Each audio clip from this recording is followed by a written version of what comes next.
ನಾಯಕತ್ವದ ಬದಲಾವಣೆಯ ನಂತರ ತಣ್ಣಗಾಗಿದ್ದಂತಹ ಈ ಸಂಪುಟ ವಿಸ್ತರಣೆಯ ಕಸರತ್ತಿದೆಯಲ್ಲ ವೀಕ್ಷಕರೇ, ಸುದ್ದಿ ಇದೆಯಲ್ಲ ಈಗ ಮತ್ತೆ ಮುನ್ನೆಲೆಗೆ ಬರ್ತಾ ಇದೆ. ಒಂದು ಕಡೆ 13 ಜನ ಶಾಸಕರು ಸಚಿವರಾಗಿ ಡಿ.ಕೆ. ಶಿವಕುಮಾರ್ ಅವರ ಜೊತೆಗೆ ಪ್ರಮಾಣ ವಚನ ಸ್ವೀಕರಿಸಿದ್ದಾಯ್ತು. ಆದ್ರೆ ನಮಗೆ ಅವಕಾಶ ಇನ್ನೂ ಸಿಕ್ಕಿಲ್ವಲ್ಲ, ಯಾವಾಗ ನೀವು ಸಂಪುಟ ವಿಸ್ತರಣೆ ಮಾಡ್ತೀರಿ ಅಂತ ಆಕಾಂಕ್ಷಿಗಳು ಬೇಡಿಕೆಯನ್ನು ಇಡ್ತಾ ಇದ್ದಾರೆ, ಆಗ್ರಹವನ್ನು ವ್ಯಕ್ತಪಡಿಸ್ತಾ ಇದ್ದಾರೆ. ಹೀಗಾಗಿ ಮತ್ತೆ ದೆಹಲಿಗೆ ಶಿಫ್ಟ್ ಆಗ್ತಾ ಇದೆ ರಾಜ್ಯ ರಾಜಕೀಯದ ಸಂಪುಟ ವಿಸ್ತರಣೆಯ ಕಸರತ್ತಿನ ವಿಚಾರ. ಸಿಎಂ ಡಿ.ಕೆ. ಶಿವಕುಮಾರ್ ಅವರು ಮತ್ತು ಮಾಜಿ ಸಿಎಂ ಸಿದ್ದರಾಮಯ್ಯ ಅವರು ದೆಹಲಿ ಟೂರ್ ಅನ್ನು ನಡೆಸ್ತಾರೆ ಎನ್ನುವ ಮಾಹಿತಿ ಬರ್ತಾ ಇದೆ. ನಾಳೆ ಅಥವಾ ನಾಡಿದ್ದು 23 ಅಥವಾ 24ರಂದು ಸಿಎಂ ಮತ್ತು ಮಾಜಿ ಸಿಎಂ ದೆಹಲಿಗೆ ಹೋಗ್ತಾರೆ. ಸಚಿವ ಸಂಪುಟ ವಿಸ್ತರಣೆಯ ಕುರಿತು ಹೈಕಮಾಂಡ್ ಜೊತೆಗೆ ಚರ್ಚೆ ನಡೆಸುವಂತಹ ಸಾಧ್ಯತೆ ಇದೆ. ಸೊ ಈಗ ವರಿಷ್ಠರ ಕೈ ಸೇರಿರುವಂತದ್ದು ಈ ಆಕಾಂಕ್ಷಿಗಳ ಲಿಸ್ಟ್. ಸೊ ಯಾರಿಗೆ ಈ ಬಾರಿ ಸಂಪುಟದಲ್ಲಿ ಅವಕಾಶವನ್ನ ನೀಡಲಾಗುತ್ತೆ ಅನ್ನುವುದು ತೀವ್ರ ಕುತೂಹಲಕ್ಕೆ ಕಾರಣ ಆಗ್ತಾ ಇದೆ. ಒಂದು, ಈ ಹಿಂದೆ 13 ಜನರನ್ನು ತಗೊಂಡಿದ್ದಾರಲ್ವಾ ಸಂಪುಟಕ್ಕೆ, ಈ 13 ಜನರ ಪೈಕಿ ಎಲ್ಲರೂ ಸಹ ಹಿರಿಯ ನಾಯಕರೇ ಇದ್ದಾರೆ, ಎಲ್ಲ ಅನುಭವಿ ನಾಯಕರಿದ್ದಾರೆ. ಪಕ್ಷದ ಮೇನ್ ಪಿಲ್ಲರ್ಸ್ ಅಂತ ಕರೆದ್ರೂ ಸಹ ತಪ್ಪಾಗ್ಲಿಕ್ಕಿಲ್ಲ ವೀಕ್ಷಕರೇ. ಆದ್ರೆ ಈಗ ನೆಕ್ಸ್ಟ್ ಸೆಕೆಂಡ್ ಫೇಸ್ ಅಲ್ಲಿ ಸಂಪುಟ ವಿಸ್ತರಣೆ ಮಾಡಬೇಕು ಅಂತ ಅನ್ಕೊಂಡಿದೆ ಸರ್ಕಾರ. ಈಗ ಹೊಸ ಮುಖಗಳಿಗೆ ಆದ್ಯತೆ ಕೊಡಬಹುದು ಅನ್ನುವ ರೀತಿಯಾದಂತಹ ಚರ್ಚೆಗಳು ಶುರುವಾಗ್ತಾ ಇದೆ. ಯಾಕೆಂದ್ರೆ ರಾಹುಲ್ ಗಾಂಧಿ ಅವರು ಸಹ ಅದೇ ಒಂದು ಸೂಚನೆಯನ್ನ ಕೊಟ್ಟಿದ್ದಾರೆ, ಇದು ಮಿಕ್ಸಡ್ ಇರಬೇಕು ಅಂತ. ಅಂದ್ರೆ ಹಿರಿಯರು ಇರಬೇಕು, ಕಿರಿಯರು ಇರಬೇಕು ಮತ್ತು ಯುವಕರಿಗೆ ಹೆಚ್ಚಿನ ಆದ್ಯತೆಯನ್ನು ಕೊಡಬೇಕು.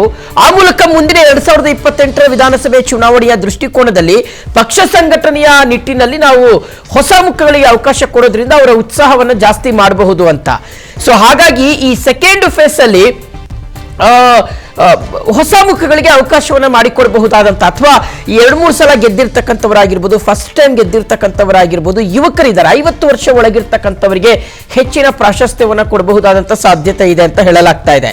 ಇದೆಲ್ಲದರ ನಡುವೆ ಸಿದ್ದರಾಮಯ್ಯನವರು ಯಾಕೆ ಹೋಗ್ತಾ ಇದ್ದಾರೆ ಅಂದ್ರೆ, ನೋಡಿ, ಸಿದ್ದರಾಮಯ್ಯನವರಿಗೆ ಕಳೆದ ಬಾರಿ ಒಂದ್ ಸ್ವಲ್ಪ ನಿರಾಸೆ ಆಯ್ತು. ಯಾಕೆಂದ್ರೆ ಸಿದ್ದರಾಮಯ್ಯನವರ ಪರಮಾಪ್ತ ಬಳಗದಲ್ಲಿ ಅಕ್ಕಪಕ್ಕ ಜೊತೆಗೆ ಹೆಜ್ಜೆ ಹಾಕ್ತಾ ಇದ್ದಂತ ಒಂದು 2-3 ಹೆಸರು ಕೈ ಬಿಟ್ಟು ಹೋಗ್ಬಿಡ್ತು, ಸಂಪುಟದಲ್ಲಿ ಅವ್ರಿಗೆ ಅವಕಾಶ ಸಿಕ್ಕಿಲ್ಲ.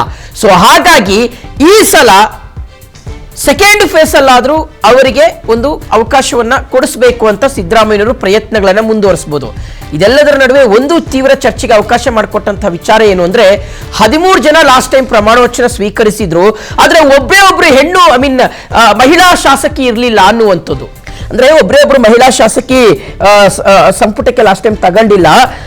ಮಹಿಳಾ ಪ್ರಾತಿನಿಧ್ಯದ ಬಗ್ಗೆ ಮಾತನಾಡುವಂತ ಕಾಂಗ್ರೆಸ್ ಯಾಕಾಗಿ ಹಂಗ್ ಮಾಡ್ತು ಅಂತ.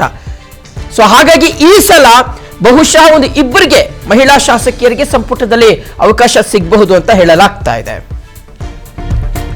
ಓಕೆ, ಇದೆಲ್ಲದ್ರ ಬಗ್ಗೆ ಡೀಟೇಲ್ಸ್ ಕೊಡ್ತಾರೆ ನಮ್ಮ ಪ್ರತಿನಿಧಿ ಹನುಮಂತರಾಜು. ಈಗ ನ್ಯೂಸ್ ಡೆಸ್ಕ್ ಇಂದ ಲೈವ್ ಅಲ್ಲಿ ಕನೆಕ್ಟ್ ಆಗ್ತಾ ಇರೋದು. ಹನುಮಂತರಾಜು, ಈಗ ನಾಳೆ ಅಥವಾ ನಾಡಿದ್ದು ಸಾಧ್ಯ ಆದ್ರೆ ಮುಖ್ಯಮಂತ್ರಿಗಳು ಮತ್ತು ಮಾಜಿ ಮುಖ್ಯಮಂತ್ರಿಗಳು ಡೆಲ್ಲಿಗೆ ಹೋಗ್ತಾರೆ ಅಂತ, ಅಂದ್ರೆ ಅಲ್ಲಿಗೆ ಈ ಸಂಪುಟ ವಿಸ್ತರಣೆಯ ಕಸರತ್ತು ಮತ್ತೆ ಮುನ್ನೆಲೆಗೆ ಬಂದಿರೋ ಹಾಗೆ ಕಾಣಿಸ್ತಾ ಇದೆ ಅಂತ.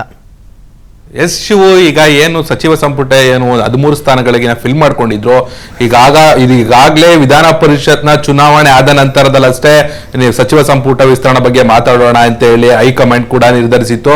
ಅದಕ್ಕೆ ಸಂಬಂಧಪಟ್ಟಂತೆ ಡಿ.ಕೆ. ಶಿವಕುಮಾರ್ ಸಹ ತಮ್ಮ ಆಪ್ತ ಶಾಸಕರಿಗೂ ಸಹ ಹೇಳಿದ್ರು, ಏನು ವಿಧಾನ ಪರಿಷತ್ನ ಚುನಾವಣೆ ಆದ ನಂತರದಲ್ಲಿ ದೆಹಲಿಗೆ ಹೋಗ್ತೀನಿ, ದೆಹಲಿಗೆ ಹೋಗಿ ನನ್ನ ಆಪ್ತ ಏನು ಶಾಸಕರಿಗೆ ಏನು ಸಾಧ್ಯವಾದಷ್ಟು ಯುವ ಮುಖಗಳಿಗೆ, ಈಗಾಗಲೇ ರಾಹುಲ್ ಗಾಂಧಿ ಅವರು ಸಹ ಹೇಳಿರೋದ್ರಿಂದ ಯುವ ಮುಖಗಳಿಗೆ ಅವಕಾಶ ಕೊಡ್ತಾರೆ ಅಂತ ಹೇಳಿ ಈಗಾಗಲೇ ಡಿ.ಕೆ. ಶಿವಕುಮಾರ್ ಸಹ ಸಿದ್ಧರಾಗಿದ್ದು. ಇದಕ್ಕೆ ಸಂಬಂಧಪಟ್ಟಂತೆ ಈಗ ಮಾಜಿ ಸಿಎಂ ಸಿದ್ದರಾಮಯ್ಯ ಹಾಗೂ ಡಿ.ಕೆ. ಶಿವಕುಮಾರ್ ಈಗ ಏನು ನಾಳೆ ಅಥವಾ ನಾಡಿದ್ದು ದೆಹಲಿಗೆ ಹೋಗೋ ಚಾನ್ಸಸ್ ಇದೆ. ಈಗಾಗಲೇ ಪಕ್ಷ ನಿಷ್ಠೆ ಹೊಂದಿರೋರು ಜೊತೆಗೆ ಹೊಸ ಮುಖಗಳಿಗೆ ಈಗ ಚಾನ್ಸ್ ಕೊಡೋ ನಿಟ್ಟಿನಲ್ಲಿ ಈಗಾಗಲೇ ಏನು ಕಾಂಗ್ರೆಸ್ ಪಕ್ಷದ ರಾಹುಲ್ ಗಾಂಧಿ ಅವರಿಗೆ ಒಂದು ಲಿಸ್ಟ್ ಈಗಾಗಲೇ ತಯಾರಿಯಾಗಿ ಹೊರಟಿದೆ. ಜೊತೆಗೆ ಈ ಮೊದಲ ಹಂತದಲ್ಲಿ ಸಿದ್ದು ಬಣದವರಿಗೆ ಸಾಕಷ್ಟು ಏನು ಮನ್ನಣೆ ನೀಡಲಾಗಿತ್ತು. ಇದೀಗ 2ನೇ ಹಂತದ ವಿಸ್ತರಣೆ ಸಂಬಂಧಪಟ್ಟಂತೆ ಈಗಾಗಲೇ ಡಿ.ಕೆ. ಶಿವಕುಮಾರ್ ಬಣದಲ್ಲಿ ಜೊತೆಗೆ ಯುವ ಮುಖಗಳಿಗೆ 2028ರ ಚುನಾವಣೆಯನ್ನ ಮನದಟ್ಟಲ್ಲಿ ಇಟ್ಕೊಂಡು ನಾವು ಯುವ ಮುಖಗಳಿಗೆ ನಾವು ಆಯ್ಕೆ ಮಾಡಿಕೊಡ್ಬೇಕು ಅಂತ ಹೇಳಿ ಈಗಾಗಲೇ ಸಿದ್ಧತೆಯನ್ನು ನಡೆದಿದೆ.